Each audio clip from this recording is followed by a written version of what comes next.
214조의 2를 보면 그 제13항에 수사관계 서류와 증거물을 접수한 때부터 그죠? 예. 결정한 후 검찰청에 반환된 때까지의 기간은 체포 기간에서 빼는 것으로 그렇게 일단 규정되어 있는 거 알고 계시죠? 그렇습니다. 체포 접부심사는 그렇습니다. 예. 근데 구속영장 청구와 피의자 신문을 규정한 201조의 2를 보면 실항에서 법원이 구속영장 청구서 수사관계 서류 및 증거물을 접수한 날부터 그죠? 예. 그다음에 구속영장을 발부하여 검찰에 반환한 날까지의 기간이라고 돼 있죠. 예. 지금 앞에는 때고 뒤에는 날입니다. 예. 그렇죠? 그러면 법문상 날이라고 하면 날이라고 해석을 하는 것이 문헌을 벗어나지 않는 것이라고 생각합니다. 그래서 지금까지 실무상으로도 진짜 기간이 얼마나 걸렸는지에 관계없이 청구한 날이 오늘이고 영장 서류가 나온 날이 내일 모레 새벽이라 하더라도 3일씩 그렇게 구속기간을 제외되는 것을 그렇게 해석해 온 것은 알고 계시죠? 조금만 말씀드려도 되겠습니까? 네네. 예. 체포적부심 관련해서 위원님 말씀하신 것과 관련해서 이 때라고 되어 있는 그 부분, 이 부분 관련해서는 이제 저희 2019년도 사법연수원에서 발간한 형사소송 절차 실무 책자가 있습니다. 거기에는 이 문헌에도 불구하고 체포적부심의 경우에는 불산입하는 것을 이제 시간 단위로 하도록 하고 또한 구속 적부심의 경우에는 이제 일 단위로 하도록 이렇게 또 달리 해석을 설명을 하고 있습니다. 그만큼 문헌에서 때라고 했는지 또 날이라고 했는지 하는 것이 절대적인 어떤 기준이 아니라고 좋습니다. 하는 하나의 증거는 될 것 같습니다. 좋습니다. 저는 그거에 동의하지 않지만 지금 제가 다음에 물어보고 싶은 말씀을 지금 하셔서 그 질문으로 넘어가죠. 예. 체포적부심 같은 경우에 지금 담당 재판부가 구속기간에 산입된 여부에 대해서 잘 모르겠다는 식으로 결정을 한 것으로 알고 있습니다. 결론적으로 알고 계시죠? 산입하지 않는 걸, 그렇죠. 산입하는 걸로 한 산입하는 걸로 그렇게 예. 한 것이죠. 예. 그러면 아까 얘기했던 214조의 제13항에는 아닙니다. 214조 제13항에는 그 기간은 체포 기간을 할 때는 산입하지 아니하고 구속 기간에 있어서는 그 구속 기간 산입하지 않는다. 이렇게 규정이 되어 있는 거 알고 계시죠? 예. 그래서 당연히 구속 기간에도 그것을 산입해야 된다고 규정되어 있는 것으로 보이는데 어떠십니까? 그래서 저희들도 그 결정문 이제 보도를 통해서 보고 저희들이 알기로는 이제 아니 그러니까 사법연수원 지금 그 책자를 말씀하셨으니까 예. 그거에 따르면 그거에 맞는 해석인가요? 예. 그 부분에 대해서는 이제 체포든 이제 구속이든 시간을 단일화할지 혹은 날을 단일화할지 부분에 대해서는 이제 달리 취급하도록 하고 있지만 그 모두를 이제 넣도록 하고는 있는 것 같습니다만은 재판부에서는 아마도 체포와 구속의 어떤 본질적인 차이에 조금 더 착안을 해서 달리 해석을 한 것 행정처장님 같습니다. 그거는 명확하게 얘기해 주셔야죠. 체포 적부 심사에 때문에 서류가 왔다 갔다 한 시간 그거는 지금 13항에 누가 읽어보더라도 그 구속 기간까지 산입이 되도록 그렇게 지금 규정이 돼 있는 거잖아요. 그런데 지금 재판부에서는 그것을 뺐단 말입니다. 그에 대해서 문제점 뺐습니다. 인정하셔야죠. 예, 말씀드리면 예. 이제 그래서 주석서도 이제 위원님과 같은 견해를 취하고 있는 것 같습니다. 그런데 이제 저희들이 이제 체포적부심 자체가 연간 16건 정도로 아주 이제 극히 이제 사례가 적어서 이 부분은 저희들이 이제 실무례가 어떤지는 사실 확인하기는 쉽지는 않은 사례가 상황이지만 적고 많고를 간에 방금 말씀하신 것처럼 예. 그렇게 주석서에서도 그렇게 얘기하고 하면은 당연한 건데 지금 판사는 그렇게 지금 굉장히 무리한 해석을 했단 말입니다. 일단 그렇게 하고요. 법무부 장관 대행님께 묻겠습니다. 네. 그 검찰에서 지금 즉시항고를 하지 않았잖아요. 네네. 보고 받으셨습니까? 예, 즉시 항고하지 않는다고 언론 통해서 확인을 받았고 아니 확인했고, 네. 보고를 받은 겁니까? 아니면 언론 통해서 안 정식 겁니까? 보고를 받은 사실은 없습니다. 아니 이런 것은 보고를 안 합니까? 이거는 거의 뭐 그 시점에서 언론에 공개를 했기 때문에 그때 저희도 언론 통해서 알게 됐습니다. 아니 이거는 보고 규칙에도 보고하도록 돼 있는 것인데 보고를 안 받으셨다고요? 보고 규칙엔 엄밀히 말하면 중요 사건이 있어서 발생이나 수리나 처리나 재판 선고 결과를 4가지를 보고하도록 돼 있고. 그러면 사전에 협의한 예. 것도 없습니까? 네네, 없습니다. 네. 이 결정에 대해서 어떻게 생각하십니까? 저는 기본적으로 이 법원의 결정에 대해서는 부당하다고 생각을 해서 시정할 필요가 있다는 점 첫 번째 말씀드리고, 두 번째는 다투는 방법인데, 다투는 방법에서 즉시 항고를 하지 않은 부분에 대해서는 즉시 항고를 하게 되면 약간 위헌적인 소지가 농후할 수 있기 때문에 그 부분은 그러면 좋습니다. 위헌적인 그거 제가 지금 시간이 많지 않아서 그거는 따지기 전에 그럼 어떻게 다툴 생각이에요? 이 본안에서 다툴 예정이라고 본안에서 뭘 생각하고 어떻게 있습니다. 다툽니까? 본안에서 기본적으로 이 공소 제기 적법 절차와 관련해서 본안에서 다툴 방법이 있습니까? 본안에서 기본적으로 공소 제기가 적법하냐라는 아니죠. 것이 구속 기간이 도가 됐는지를 지금 결정문에서 쓰고 있잖아요. 네네. 그럼 이미 풀려났어요. 내란 수기가 풀려났는데 그 구속 기간이 적법했는지 여부를 본안에서 어떤 방법으로 따집니까? 근데 이 결정문 취지에 의하면 기본적으로 구속이 위법한 것이라고 본다는 걸 전제로 해석을 하고 있는데 아니죠. 그렇다면 결정문에서는 지금 구속 기간 문제를 산입이 되니마니 하면서 구속 기간이 도가 돼서 기소했다고 얘기하고 있잖아요.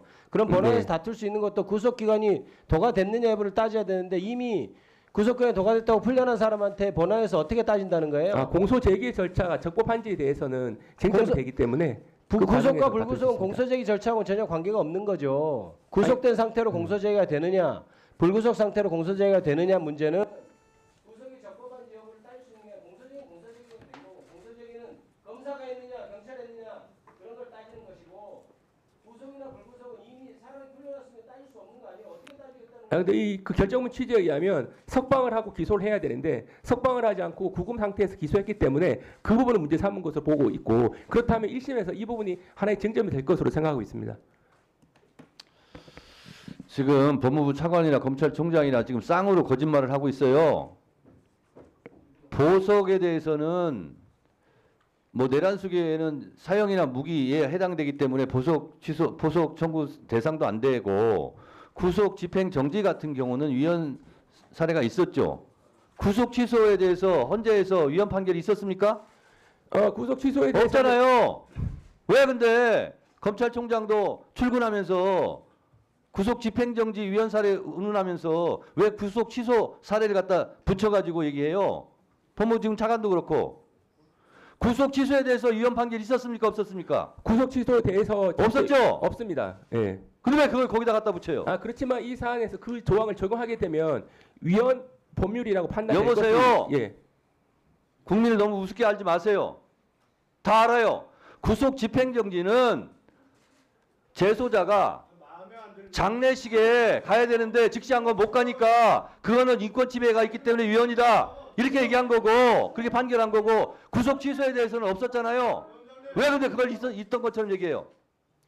잠깐 위원장님 허락해 주시면 구속 취소 자체에 대해서 위헌 결정 난 것은 없습니다. 그런데 1992년도에 형사소송법 331조가 있습니다. 이것은 구속 기소한 사건에서 무죄가 되면 바로 즉시 석방이 되는데 10년 이상 구형하게 되면 예외로 한다는 규정이 위헌 선고되는 윤석열 내란 수기가 무죄 날 가능성이 그러니까 제 있습니까? 말씀은 그때 결정문 자체가 이 331조에서 자, 말하는 그러니까요. 검찰총장이든 법무부 차관이든 구속 취소에 대해서는 위헌 판결이 난 적이 없습니다.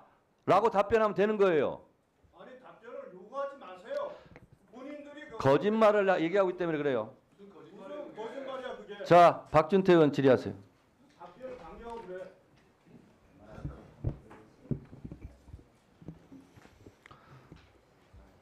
예, 공수처장님, 22대 국회 개원한 이래 제가 공수처장께 꾸준히 고언을 드렸습니다. 국정감사 할 때는 그간 공수처가 비용은 많이 드는데 수사 실적은 너무 저조하니까 이제라도 정신 차리지 않으면 기간 존폐가 위험하다, 분발해달라 이런 당부를 드렸고요.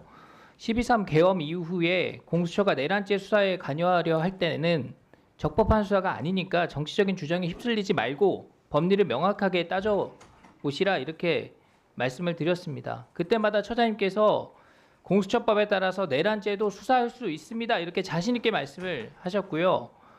나아가서 우리 법사위에 나오셔가지고요.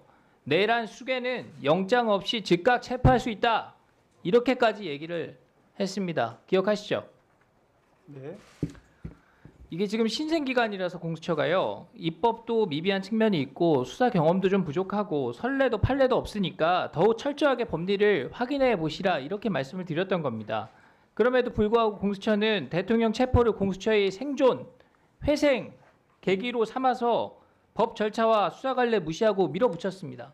그러니까 계속 논란이 이어진 겁니다.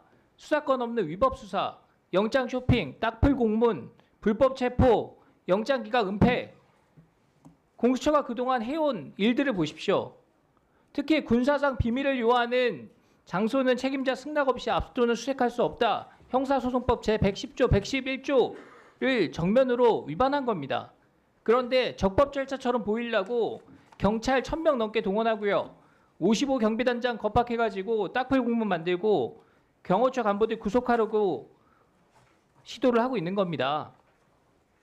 상대가 법적인 처벌을 받으면 나는 정당한 것처럼 보일 수 있으니까 그렇게 연출하려고 한다는 의심을 할 수밖에 없습니다. 그렇지만 이런 후행적인 조치로 이미 벌어진 논란을 주워 담을 수도 없고 그런 위법성이 치유될 수도 없다고 봅니다. 이쯤 되면 공수처장께서 사퇴하는 것이 맞다고 보는데 어떻게 생각하십니까? 의원님 말씀드리겠습니다. 공수처의 수사권, 그다음에 영장 관할에 대한 부분은 서울중앙법원, 그다음에 서울서부지방법원의 각기 다른 5명의 그 판사님으로부터 관할권이 수사권이 있는 걸 정확히 확인하였습니다. 특히 오늘 법률신문에 그 공개된 25 초기 10 서울 거기까지 서부법원의 듣겠습니다. 결정에 의하면 기존의 이렇게 주장을 되어 지금 있습니다. 공수처 계속 반복하시겠다는 영장에는 건데요. 내란죄뿐만 아니라 제가 공수처장께 직권- 다시 한번 묻습니다. 사퇴하시겠습니까? 지금 그럴 생각 전혀 없습니까? 저희들의 그 업무 집행에 적법 절차 위반한 점이 전혀 없습니다.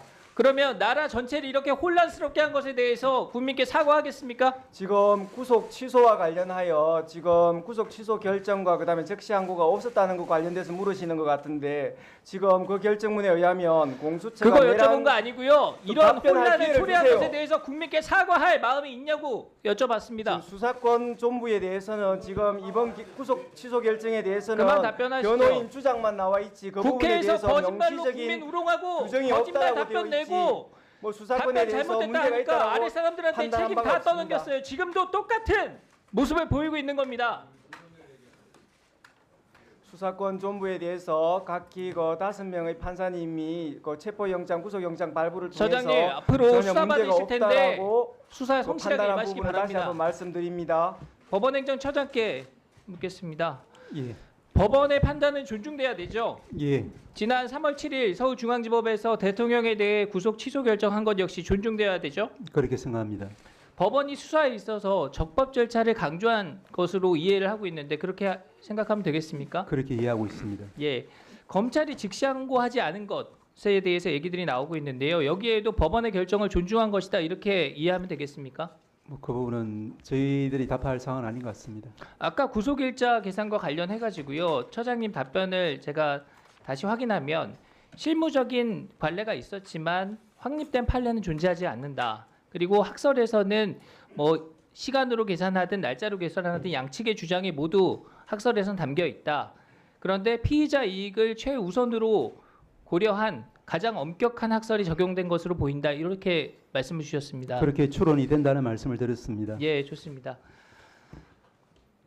공수처장께서 검찰이 왜 즉시 항고하지 않았냐 이거 문제 제기하셨죠.